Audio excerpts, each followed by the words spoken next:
আচ্ছা পিছন দিকে এরকম করবো।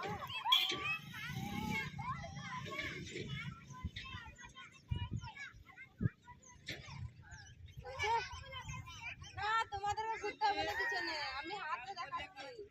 ঠিক আছে, হাত ঘোরাবো এখন না।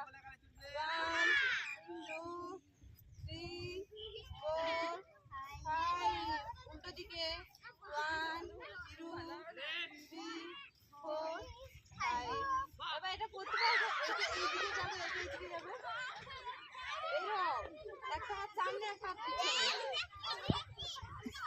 হ্যাঁ পারবে? আচ্ছা এই হাতটা সামনে যাবে, এই হাতটা পিছনে যাবে। ওকে।